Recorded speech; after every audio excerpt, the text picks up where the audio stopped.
Right, సంతోషంగా ఇక వేరే ఆలోచనలు ఏవి పెట్టుకోకుండా దేవుని మాటలు విందాం. యోసేపుకు యెహోవా తోడై ఉన్నాడు అనే మాట మనం చదివాం. దేవుడు ఒక మనుషునికి తోడై అతనితో కూడా ఆయన ప్రయాణించినటువంటి విధానాన్ని గురించి ఇక్కడ మనం గ్రహిస్తాం. దేవుడు తోడై ఉంటే మనిషికి ఇంకా కావాల్సిందేముంది? ఒక బలవంతుడైన మనిషి మన ప్రక్కన నడుస్తుంటే శత్రు భయం మనకు ఉండదు. ఎందుకంటే సమర్థుడైన వ్యక్తి నాకు తోడున్నాడు కనుక ఇక ఎవడు నన్ను ఏమీ చేయలేడని ఒక భరోసా.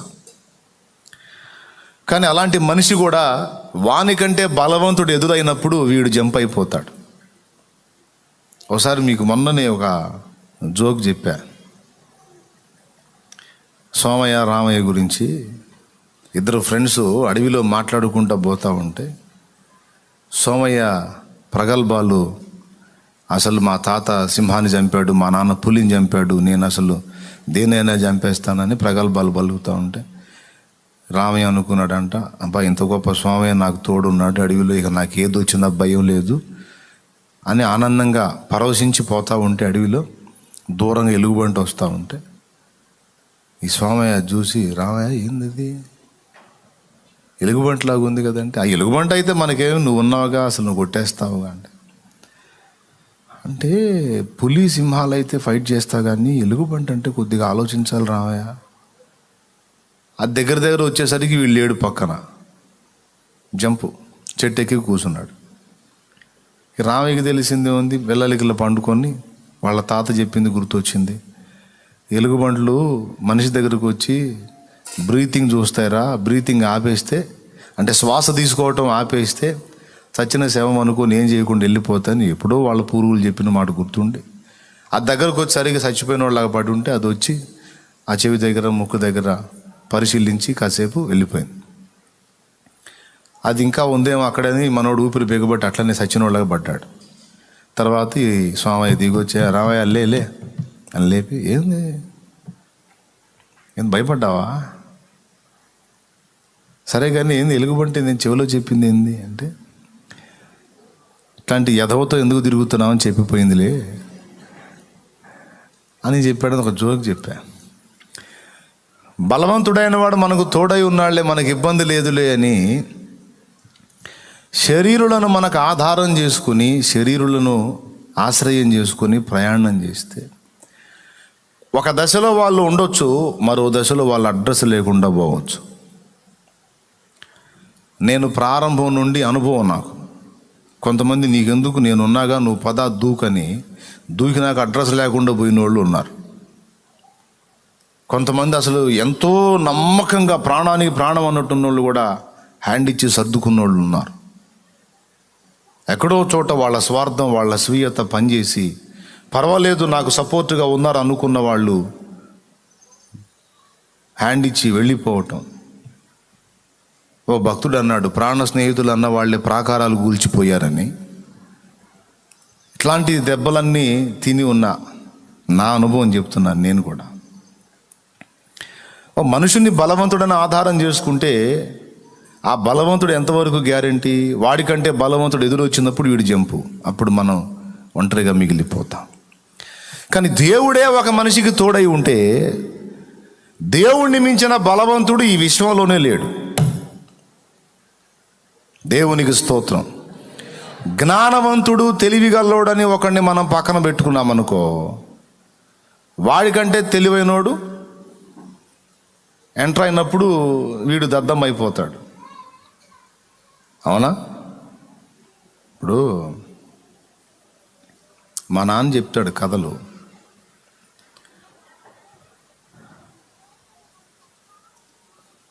పెళ్లి చూపులు జరుగుతున్నాయంట. వెనకటి రోజుల్లో ఇట్లాంటివి ఉండేవి. అబ్బాయి అమ్మాయి పట్టుతో పంతనాల గురించి మాట్లాడుకుంటున్నారు. ఇప్పుడు ఉద్యోగం ఉందా, ఏం వ్యాపారం చేస్తాడు, పొలం ఉంటే ఎంత ఉంది అని అడుగుతారుగా పిల్లనివ్వాలంటే. అప్పట్లో వాడి పంతనానికి పిల్లనిచ్చేవాళ్ళు, వాడి పంతనం చూపించాల. అందుకని వాళ్ళు చేతి విద్యలు ఏవో నేర్చుకునేవాళ్ళు. ఆ పనితనం చూపిస్తే అది చూసి ఆహా అద్భుతమైన పనోడు, అమ్మాయిని హాయిగా బతికిస్తాడు అని పిల్లని ఇచ్చేవాడు. చోట ఒక అమ్మాయిని చూసి మాట్లాడుకోవడానికి పోయారు.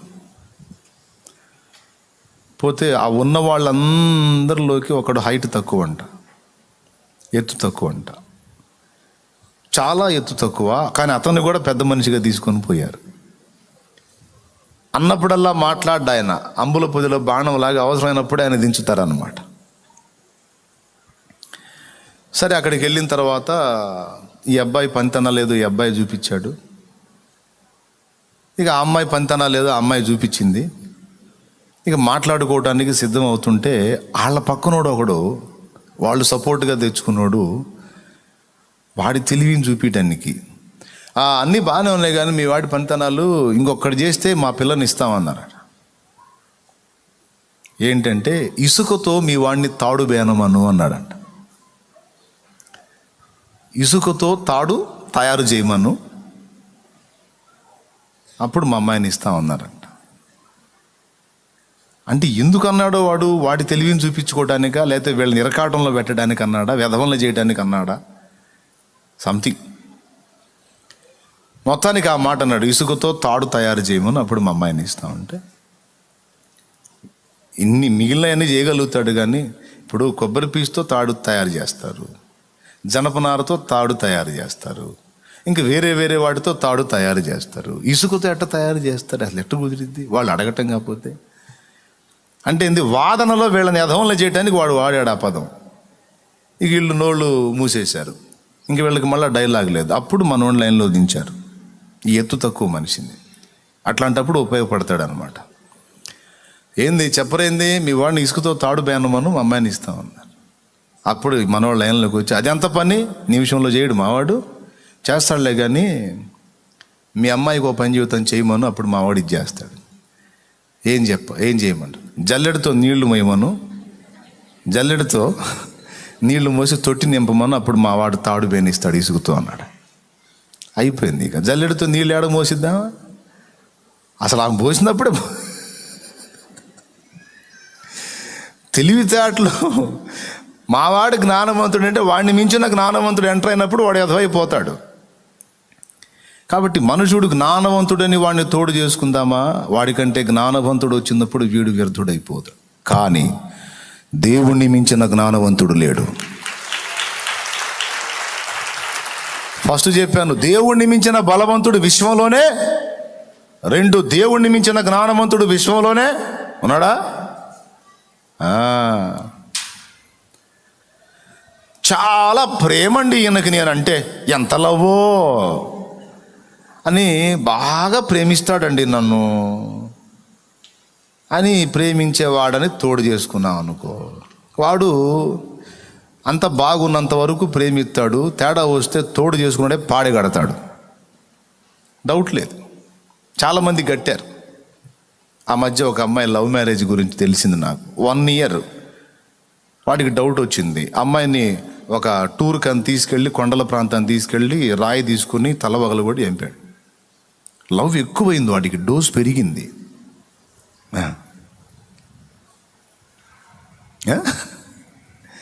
చాలా ప్రేమండి నేనంటే, ఎంత ప్రేమో, బండ తీసుకొని తలకాయ పగలగొట్టే అంత ప్రేమ. బాగా ప్రేమించేవాడిని తోడు చేసుకుంటే నీ వైపు నుంచి వాడికి అందాల్సిన ప్రేమ సప్లై అయినంత వరకు వాడి ప్రేమ నిలిచి ఉంటుంది. నీ ప్రేమ పర్సంటేజ్లో ఏదైనా తేడా వచ్చిందని తెలిస్తే వాడి ప్రేమ ద్వేషంగా మారిద్ది, స్త్రీదైనా పురుషుడిదైనా. ఏందనుకున్నా మరి, నిజమే తమ్ముడు. ఎవరైనా నన్ను ఎక్కువ ప్రేమిస్తుంటే భయం నాకు. నేను నిజం జీవిత సత్యం చెప్తున్నాను. నేను ఎవరైనా నన్ను అతిగా ప్రేమిస్తున్నారంటే చాలా దూరంగా ఉంటా వాళ్ళకి నేను. ఎందుకో తెలుసా, అంత ప్రేమ నా పట్ల కలిగి ఉన్నారు. నేను వాళ్ళకి అన్నప్పుడల్లా అందలేదనుకో, ఆగర్భ శత్రువులాగా మారిపోతారు. అందుకని మీ ప్రేమకు దండం అని నేను సర్దుకుంటా ఉంటా. అదేందన్నయ్య అసలు అట్లా అన్నావు ఏంటి, అసలు నువ్వంటే ఎంత ప్రేమ. అదే అదే అదే నా భయం. ప్రేమించాలి, అభిమానించాలి కాదంటలా, కానీ నాకు నేను నుండి జాగ్రత్తలో నేను ఉంటాను. అందుకు ఎక్కువ ప్రేమించేవాళ్ళు అంటే నాకు ఎక్కువ భయం. ఎందుకంటే వాళ్ళు అనుక్షణం నా నుంచి అది ఆశిస్తూ ఉంటారు. నేను ఇంత ప్రేమిస్తున్నాను కనుక నువ్వు కూడా ప్రేమించాలి. ఉదాహరణకి నన్ను ప్రేమించి నా కోసం ఒక వ్యక్తి వచ్చి పడిగాపులు కాశారు. ఇక్కడ ఒకరోజు అందలా, 2 రోజులు అందలా, ప్రేమ అందుతాడు అన్న 3 రోజులు అందలా. అప్పుడు ఏమైద్ది? ఆ ప్రేమ కాస్త భయంకర ద్వేషంగా మారి ఇక నా పేరు ఎత్తితేనే ఆయన వదిలేవు చెప్పాక ఆయన గురించి ఫుల్ తేడా. ఎంత ఫుల్, అరే అంత ప్రేమ ఆయన కోసం పడిగాపులు కాస్తే 3 రోజులు ఫుల్ తేడా ఎట్లన్నావు? నీకు అందలా. అందుకు అంటే నా నుండి నీకు మళ్ళా నువ్వు ఇంత ప్రేమ చూపుతున్నావు కనుక అంత ప్రేమ నీకు సప్లై అయితే ఉండేటట్టు. ఇంతే కదండి మనుషుల ప్రేమ. సప్లై కాలేదనుకో ఆ ప్రేమ ద్వేషంగా మారిద్ది. కాబట్టి స్త్రీ అయినా పురుషుడైనా బంధు ప్రేమైనా కుల ప్రేమైనా మత ప్రేమ ఏదైనా మన వైపు ఉంటుంది. సప్లై కాలేదంటే డేంజర్. అవునా? కాబట్టి ఇతను బాగా ప్రేమిస్తాడని ఆ మనిషిని తోడు చేసుకుందాం, ఆ మనిషిని తోడుగా ఉందాం. అతడే జీవితం, ఆమె జీవితం. ఎందుకంటే ప్రేమ, నేనంటే ప్రేమ అని ఎగిరి గంతేసి తోడు చేసుకుంటే నీ ప్రేమలో మార్పు వచ్చినా లేదా నువ్వు ఇంకొకళ్ళని ప్రేమించినా అవుట్. హల్లెలూయా. కానీ దేవుని ప్రేమ, మనం ఇంకనూ పాపులమై ఉండగానే ఆయనకు శత్రువులంగా నడుచుకొనుచుండగానే మన కోసము ప్రాణము పెట్టిన ప్రేమ అగాపే. అవునా? ఎంత ప్రేమ! మనం మంచోళ్ళమనే, మనము శత్రువులమై ఉండగానే ఆయన మన కోసము, క్రీస్తు యేసు మన పాపముల కొరకు చనిపోయాడు. చెప్పో, దేవునంతటి ప్రేమ కలిగిన వాడిని విశ్వంలో ఇంకొకరిని చూపిస్తావా నువ్వు? దమ్ముంటే సై. దేవుడంత నిజాయితీ పరుణ్ణి, దేవుడంత నమ్మకస్తుణ్ణి, దేవుడంత ప్రేమ కలిగినోడిని తెస్తావా ఈ విశ్వంలో? లేడు. ఎందుకు లేడు? మా ఆయన ఉంటే, మా ఆయన ఉన్నాడుగా అంటావేమో అక్కయ్య. భార్య భర్తల ప్రేమ వికసించిన ప్రేమ పుష్పము వాడిపోయి రాలును త్వరలో, మోడుగా మిగిలిపోవును. భార్య భర్తల ప్రేమ వికసించిన ప్రేమ పుష్పము వాడిపోయి రాలును త్వరలో, మోడుగా మిగిలిపోవును. ఎన్నడెన్నడు మారనిది నా యేసుని నిత్య ప్రేమ, ఎన్నడెన్నడు వీడనిది నా యేసుని దివ్య ప్రేమ.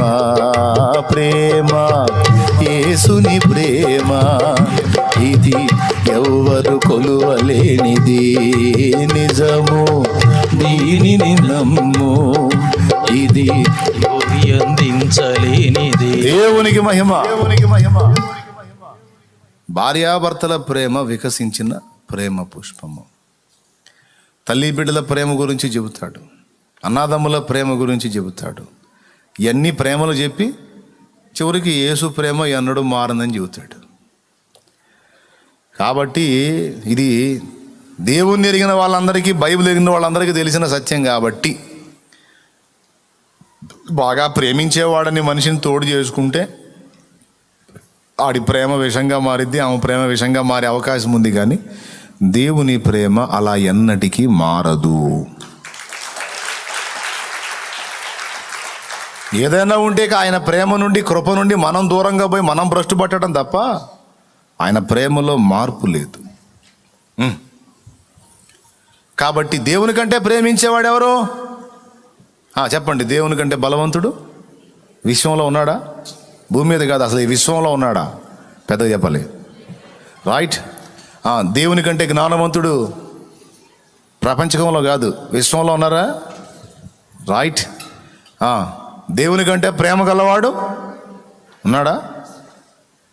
లేడు. ఉన్నాడని నువ్వు ఒకవేళ అనుకుంటే భ్రమే. అలా అనుకోకపోతే బతకలేంగా అన్నయ్య. అట్ట అనుకొని బతుకు, నేనేం కాదన్ను. దేవునికి స్తోత్రం, హల్లెలూయా. అట్ట అనుకొని బతుకు అంతే, ఆనందపడు అంతవరకే. కానీ దేవునికి మించిన ప్రేమ కలిగిన వాడు మనకి ఎక్కడా దొరకడు. అగాధ జలములు ఆర్పగలేని ప్రేమ జ్వాలను రగిలించినది. అగాధ జలములు ఆర్పగలేని ప్రేమ జ్వాలను రగిలించినది. పరిపూర్ణమైన సియోనులో నన్ను చేరరమ్మని పిలిచినది. సంపూర్ణమైన సియోనులో నన్ను చేరరమ్మని పిలిచినది. నీ కృప బాహుళ్యమే, నీ కృప బాహుళ్యమే, నీ ప్రేమ పరవశమే, నీ ప్రేమ పరవశమే. నా యేసయ్యా నీతో నా జీవితం. ఎంత బాగుంది. నా యేసయ్యా నీతో నా జీవితం. నిత్యము సంతోషమే, నిత్యము ఆనందమే. నీ కృప బాహుళ్యమే, నీ కృప బాహుళ్యమే. ఆరాధనా ఆరాధనా ఆరాధనా స్తుతి ఆరాధనా ఆరాధనా ఆరాధనా ఆరాధనా స్తుతి ఆరాధనా ఆరాధనా స్తుతి ఆరాధనా ఆరాధనా స్తుతి ఆరాధనా. యేసుని మహిమపరచండి, ఆరాధనా నా ప్రభువుని కీర్తించండి. ఆరాధనా స్తుతి ఆరాధనా ఆరాధనా స్తుతి ఆరాధనా. నీ కృప బాహుళ్యమే. ప్రతి స్వరం నీ కృప బాహుళ్యమే.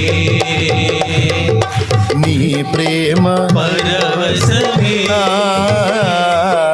నీ ప్రేమ పరవశమే.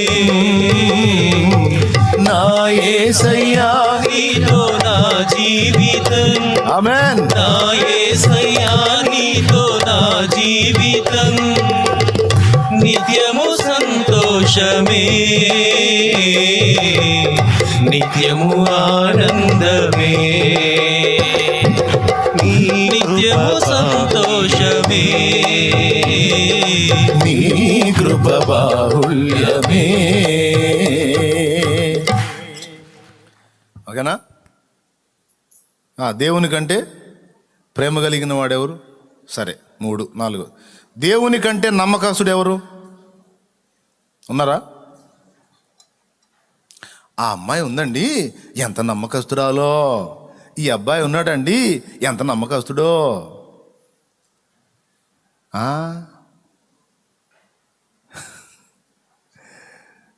ఎవరు నమ్మకస్తులు? ఎంతవరకు నమ్మకస్తులు ఉన్నారా? దేవునికి మించిన నమ్మకస్తుడు దొరుకుతాడా నీకు? నాకు దొరుకుతాడా? మనకు దొరుకుతాడా? నమ్మదగిన వాడు. మనము నమ్మదగని వారమైనను ఆయన నమ్మదగిన వాడుగా ఉండునన్నాడు పౌలు మహనీయుడు. ఎంతైనా నమ్ముకోవచ్చు ఆయన్ని, ఎంతైనా నమ్మవచ్చు. మనుషుల్ని బాగా నమ్మి భయంకరంగా బుక్ అయిన వాళ్ళు చాలామంది ఉన్నారు.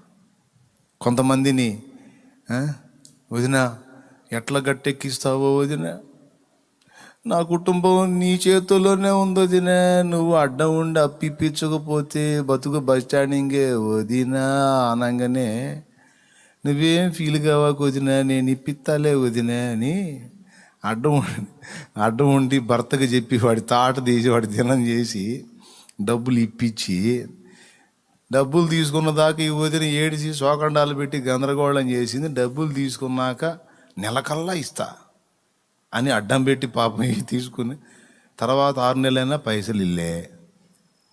ఏందమ్మా నెలలోనే ఇస్తానని తీసుకున్నాక వదిన, ఏంది వదిన సంగతి ఏంది వదిన అంటే, కడుపుకి ఏంది అంటున్నా, ఏంది మా బాధలు మీకన్నా రావట్లా. అప్పు కట్టకపోగా వాళ్ళ బాధలు ఏమో రావాలంటే ఎవరికి, వదినికి.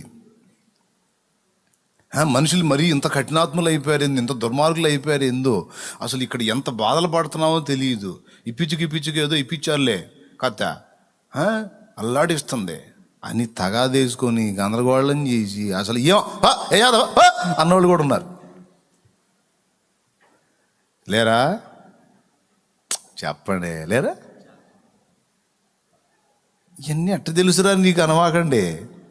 బోల్డ్ అన్ని దేవునికి స్తోత్రం, హల్లెలూయా. వదినలే కాదు అబ్బాయిలు కూడా, బావగారు ఎట్లన్నా కానీ మీరే చేయాలి బావగారు, ప్లీజ్ బావగారు అంటే బావగారు ఆనందం ఉప్పొంగిపోయి అడ్డం ఉండి, ఏంటి ఇవి మావాడలే నేను ఇస్తా, నేనంటే కూడా నమ్మలేదు. నువ్వు నీ మీద నాకేం డౌట్ లేదు, అతనే నాకు కొత్త పరిచయం కాబట్టి నాది పూజ ఇచ్చే అంతే. వాడు తీసుకొని జంపు, ఇక వీడిని ఎత్తున గుడ్డేసుకుంటాడు. ఇక భార్య పొడుస్తూ ఉంటుంది, ఎచ్చులు పడి ఎగురుకుంటా ఇప్పించాడు. పాపం ఫుడ్ కూడా సరిగ్గా పెట్టదు, పెట్టినా తినలేడు, ఎందుకంటే ఫుడ్ పెట్టి తిడుతుంటుందిగా. ఎంతమందో ఇట్ట బాధలు పడ్డోళ్ళు మధ్యవర్తిత్వం చేసి. ఎందుకు? నమ్మకమైనోడు నమ్మకస్తుడు ఇస్తాడని, నమ్మకస్తురాలు ఇస్తుందని. ఏమండి పాపం ఒక ఆమె పెళ్ళికి పోతానంటే గోల్డ్ ఇచ్చింది. వదినా పెళ్ళికి పోయేస్తావు వదినా అంటే గోల్డ్ ఇచ్చింది. నిజంగానే పెళ్ళికి పంపించింది ఆ గోల్డ్ని. శుభ్రంగా తాకట్టు పెట్టుకుని వదిన అడిగితే ఏదేదో చెప్పింది, ఎంతవరకు ఈ వదినకి గోల్డ్ రాలేదు. ఏం చేస్తుంది? ఇంట్లో చెబితే ఆయన అంతాడు, చెప్పకుండా ఇచ్చింది. ఎన్ని బాధలు ఇట్లాంటి వాళ్ళు ఎంతమంది. నమ్మకస్తుల్లాగుండి నమ్మబలికి పైసలు తీసుకొని, బంగారం తీసుకొని, డబ్బులు తీసుకొని, నమ్మకంగా పక్కమ్మటి ఉన్నట్టుగా ఉంటా ఎంతమంది దెబ్బతిన్నోళ్ళు. మనుషులు అందరూ తేడా నేను అనలే, మళ్ళీ టెన్షన్ పడి నన్ను తిట్టుకోవాకండి. కొంతమంది ఉంటే ఉండవచ్చు ఎక్కడో అడప ఎంత ఉన్నా దేవుడు అంత నమ్మదగిన వాళ్ళు అయితే ఎవరు లేరు. అది చూపిస్తారా మరి? దేవుడు అంత నమ్మకస్తులు ఎవ్వరూ లేరు, ఈ విశ్వంలోనే లేరు. ఇక ఈ రకంగా చెప్పుకుంటూ పోతే ఎంత లిస్ట్ వస్తుంది. ఆయన కొలతలు, బలములో ఆయనకు మించినోడు లేడు, జ్ఞానములో ఆయనకు మించినోడు లేడు, ప్రేమలో ఆయనకి మించి ప్రేమించేవాడు లేడు, నమ్మకత్వంలో ఆయనకి మించిన నమ్మకస్తుడు లేడు. సిరి సంపదలు కలిగిన వేళ అందరూ హత్తుకు ఉంటారు, సంపదలన్నీ కంటికి ఎవ్వరు కనరారు, ఎవరున్నా లేకున్నా ఏ స్థితిలో నేనున్నా, ఎవరున్నా లేకున్నా, ఏ స్థితిలో నేనున్నా,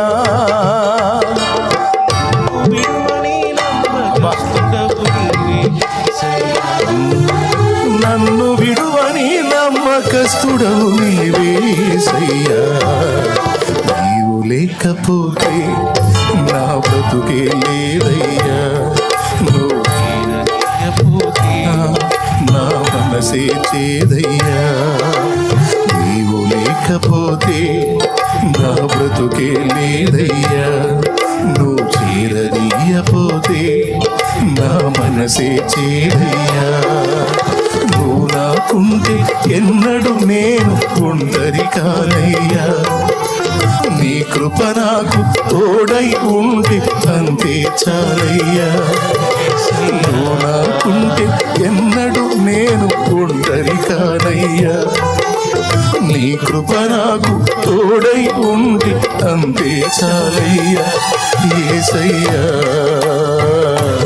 యేసయ్యా, నీవు లేకపోతే నా బ్రతుకే లేదయ్యా, నువ్వు చేరదీయపోతే నా మనసే చేదయ్యా.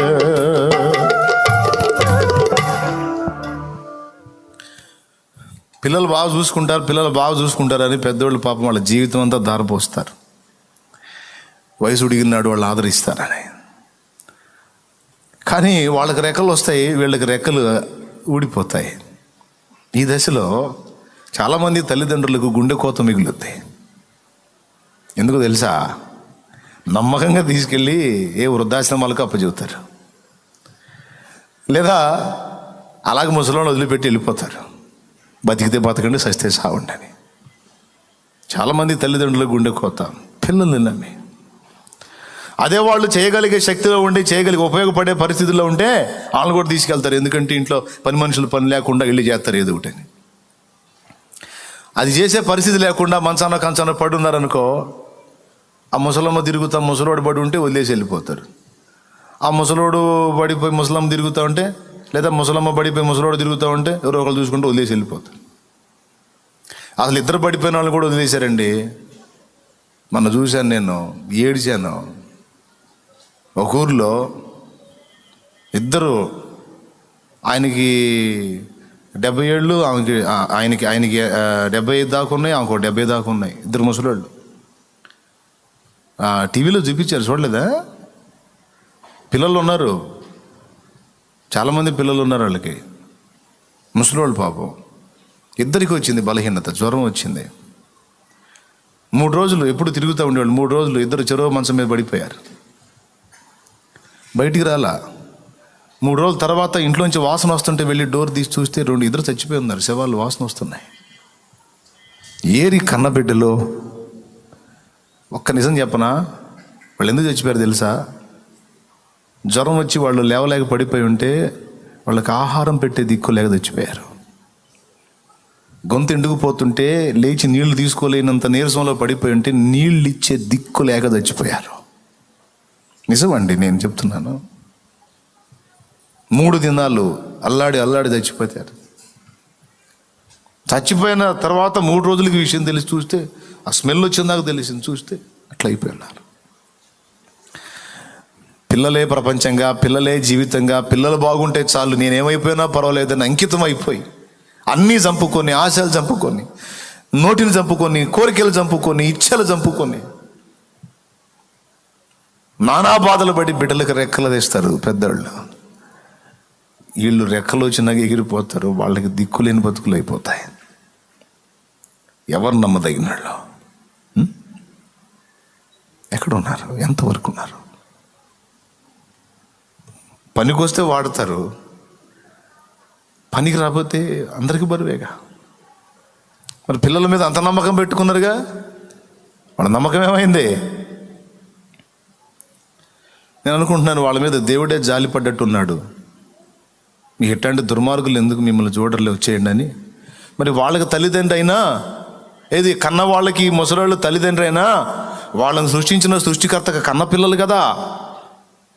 నా బిడ్డలారా మీరు అక్కడ ఆవేదన పడుతున్నారు, ఇంకొద్దులే వచ్చేయండి అని ఆయన తీసుకున్నట్టున్నాడు ఆయన బిడ్డలు ఆయన దగ్గరికి. కొంపదీసి మీలో ఎవరైనా అట్లాంటి వాళ్ళు ఉంటే జాగ్రత్త పడండి, దుర్మార్గం చేయవాకండి. ముసలాళ్ళకి శాపగ్రస్తులు అవుతారు. వాళ్ళు ఎట్టంటి వాళ్ళు అన్నా కానీ వాళ్ళు చేయాల్సింది మర్యాద చేయండి, వాళ్ళు ఉన్నంత వరకు. పండు టాకులు ఎప్పుడు రాలిపోతాయో తెలియదు. వాళ్ళు ఒకవేళ తృణీకరించినా, కోపడ్డా, విసిగించినా, ఈసడించుకున్నా నువ్వు దుర్మార్గం చేయొద్దు. వాళ్ళని ఆదరించావా దీవించబడతావు. దుర్మార్గం తలపెట్టావా అదే గతి నీకు వచ్చింది. గుర్తు. ఎవరైనా ఉంటే ఈ లైవ్లో ఉన్నోళ్ళు కానీ ఇక్కడ కూర్చున్న వాళ్ళు కానీ ఎవరైనా జాగ్రత్త. ఆ తల్లిదండ్రి గుండె కోతగండి. అవునా కాదా? స్తోత్రం చెప్పండి. వృద్ధాశ్రమాలకు వెళ్ళి చూడండి. నువ్వు పలా బిర్యానీ ప్యాకెట్లు తీసుకెళ్ళిపోగాక, అయ్యా అయ్యా అయ్యా నమస్తే అయ్యా అంటారు ముసలాళ్ళు. అమ్మా తినమ్మా అంటే అయ్యా ఆడబెట్టయ్యా తింటాలయ్యా ఆడబెట్ట అని మనకు నమస్తే చెప్పి ఆ ప్యాకెట్ ఆడబెట్టేసుకొని వాళ్ళు ఎటు చూస్తారు తెలుసా? ఆ తలుపుకి వెళ్ళి చూస్తుంటారు. ఏ కొడుకన్నా ఏ కూతురన్నా వచ్చి అమ్మా అంటారేమో అని చూస్తారు. ఏ మనవడన్నా ఏ మనవరాలన్నా వచ్చి అమ్మమ్మ తాతయ్య అంటారేమో అని చూస్తుంటారు. నాయనమ్మ తాతయ్య అంటారేమో అని చూస్తుంటాడు. కళ్ళు ఎవరు రారు. మళ్ళీ వీళ్ళు లేకుండా వాళ్ళు లేరు. నువ్వు బిర్యానీ పెట్టు, నువ్వు పదార్థం పెట్టు, గొప్ప పదార్థం పెట్టు, ఎగబడి తినరు. ఇంకా కొంతమంది తల్లులు చూశాను, ఆ వృద్ధాశ్రమంలో ఉండి ఆళ్ళీళ్ళు వచ్చి ఇచ్చిన డబ్బులు దాచిపెట్టి ఆ కూతురు ఆ కొడుకు పలకరీయటానికి వస్తే వాళ్ళ చేతుల్లో పెట్టి పంపించే తల్లిదండ్రులను చూశాను. వీడికి నేను ఎందుకు ఇవ్వాలి, వీడికి నేను ఎందుకు చేయాలి అనుకోరు వాళ్ళు. వీడు నన్ను తీసుకొచ్చి ఇక్కడ పడేసాడుగా అనుకోరు వాళ్ళు. పోనీ తీసుకో, ఇది తీసుకొని పో అనేవాడు. నాకు తెలుసండి, దేవుని కృపను బట్టి లోకంలో చాలా విషయాలు చూశాను నేను. నా వయసు కొంచెం తక్కువే కానీ ఫుల్ అనుభవాన్ని ఇచ్చాడు దేవుడు కృపతో. దేవునికి మహిమ కలుగును గాక. మీరు మీ తల్లిదండ్రులకు ఆ గతి పట్టనియొద్దమ్మా. మీ అమ్మ నాన్నలకు ఆ గతి పట్టనియొద్దు. వాళ్ళ నమ్మకాన్ని నాశనం చేయొద్దు, వాళ్ళ నమ్మకాన్ని వంచన చేయొద్దు, వాళ్ళ నమ్మకాన్ని వమ్ము చేయొద్దు. వాళ్ళకి జరిగించే న్యాయం వాళ్ళకి జరిగించు. దేవుడు వద్దు అని నిన్ను నెట్టేస్తే నువ్వు దూరాన్ని ఉండైనా సరే వాళ్ళకి చేయాల్సిన సహాయం వాళ్ళకి పంపించు. వాళ్ళు నిన్ను ముఖం మీద తిడతా ఉంటే కనీసం మరుగు నుండైనా వేరే వాళ్ళ ద్వారైనా సరే వాళ్ళకి ఏ తక్కువ కాకుండా చూడు. నువ్వు బిడ్డగా నీ మీద వాళ్ళు పెట్టుకున్న నమ్మకానికి న్యాయం చేయి, అంతే. చాలామందికి న్యాయం జరగట్లా. ఈ విషయంలో కనీసం చింత కూడా ఉండదు వాళ్ళకి. మీ నాన్న సంగతి ఏంది అని అడిగితే వాడు మామూలుడు కాదంటాడు. మీ అమ్మ సంగతి ఏంది? మమ్మ అది పెద్ద దుర్మార్గురాలు, దాంతో ఎందుకులే అన్న వాళ్ళు కూడా అలాంటి మాటలు కూడా విన్నాను నేను. మీ అందరికీ ప్రేమతో చెప్తున్నాను, అట్లా ఎప్పుడు ఎవరు చేయకండి, జాగ్రత్త. మంచిది కాదు అది. కానీ ఫ్లోలో వచ్చింది అందుకే చెప్పాను. కానీ కన్న బిడ్డల దగ్గర కూడా నమ్మకత్వం లేదు. కానీ కన్న బిడ్డల కన్నా కూడా, కట్టుకున్న వారి కన్నా కూడా ఆయన నమ్మదగినవాడు.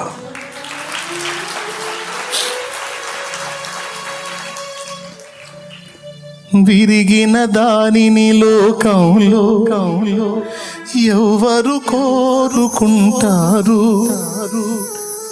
వాడు తీసుకెళ్ళొచ్చుగా. ఈ ముసలి వాళ్ళని మా మీద పడేస్తాడు, వాడు తీసుకెళ్ళొచ్చుగా. వాడు పుట్టలేదా? వాడిని కూడా కన్నదుగా.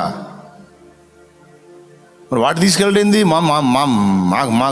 మాకు బాధ ఎన్నో ఉంటే మాకు మానెత్తినేస్తాడింది.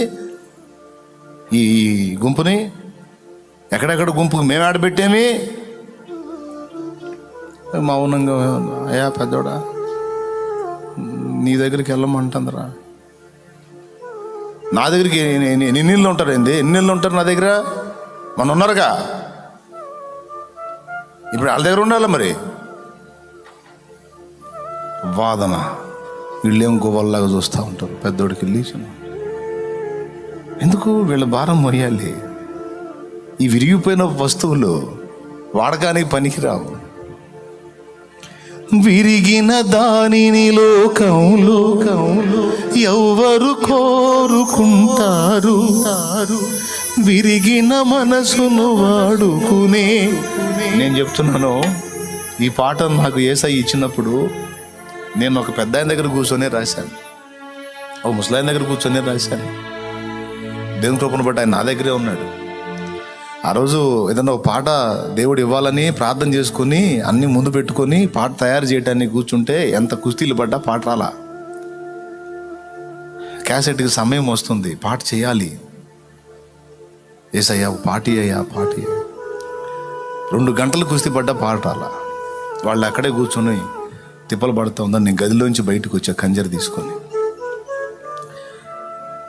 ఈ పెద్ద ఆయన కనపడ్డాడు, ఆయన దగ్గర ఇంకొక చిన్నోడు కనపడ్డాడు. చిన్నోడికి నరాల బలహీనత, పెద్ద ఆయనకి ఇంకొక బలహీనత. ఇద్దరికి కుటుంబ సభ్యులు ఉన్నారు, కానీ ఇద్దరు వదిలేశారు, వచ్చి సన్నిధిలో ఉన్నారు. వాళ్ళ మధ్యలోకి వెళ్ళి కూర్చున్నా. వాళ్ళ ముఖాల్లో చూసి వాళ్ళలాగా నేను ఫీల్ అయ్యి వాళ్ళ అనుభవాల్లోకి నేను వెళ్ళి పాడుకున్న పాట అది. దేవునికి స్తోత్రం కలుగును గాక. నిజంగా వాళ్ళ ప్లేస్లో నేను ఉంటే ఎలా నేను దేవుణ్ణి వేడుకుంటాను. దేవుడి సన్నిధి లేకపోతే వాళ్ళు ఎక్కడ బతుకుతారండి? దేవుడి సన్నిధి కూడా వాళ్ళకి ఆశ్రయం ఇచ్చి అంత అన్నం పెట్టి వాళ్ళని ఆదరించకపోతే వాళ్ళు ఎక్కడ బతుకుతారు? ఎక్కడ అనాథ శవాలు అయిపోతారు. అందుకే నీవు లేకపోతే నా బ్రతుకే లేదయ్యా, నువ్వు చేరదీయపోతే నా మనసే చేరయ్యా. నువ్వు నాకుంటే ఎన్నడు నేను ఒంటరి కానయ్యా, నీ కృప నాకు తోడై ఉంటే అంతే చాలయ్యా యేసయ్యా. ఈ పాట బాగుందా పెద్ద ఆయన? అయ్యా అద్భుతంగా ఉంది. ఆయన ఏడ్చాడు, ఆయన అప్పుడు వచ్చినాయి సిరి సంపదలు. ఒకవేళ వాళ్ళకి అన్నీ ఉంటే అమ్మో అందరూ చుట్టేస్తారు. ఏమీ లేవు, ఎందుకు పనికిరారా, పడేసిపోయారు.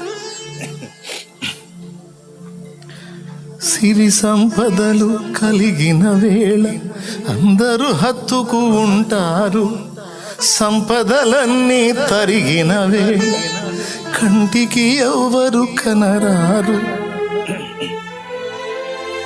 ఎవరున్నా లేకున్నా ఏ స్థితిలో నేనున్నా నన్ను విడువని నమ్మకస్తుడవు నీవే యేసయ్యా.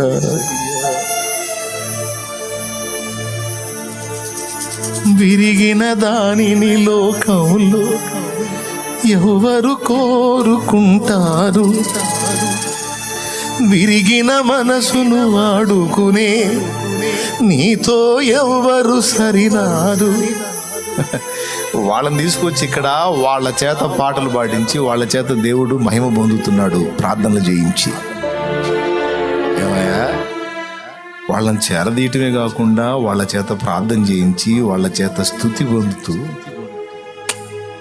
వాళ్ళని కూడా వాడుకుంటున్నావేమో.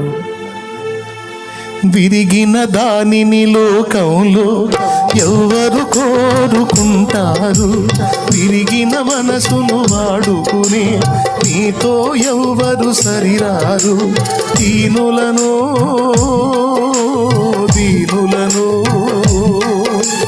జ్ఞానులుగా శ్రీమంతులుగా మార్చగలిగిన మంచి దేవుడవు నీవే యేసయ్యా. మార్చగలిగిన మంచి దేవుడవు నీవే యేసయ్యా. నీవు లేకపోతే నా బ్రతుకే లేదయ్యా, నువ్వు చేరదీయపోతే నా మనసే చేరయ్యా.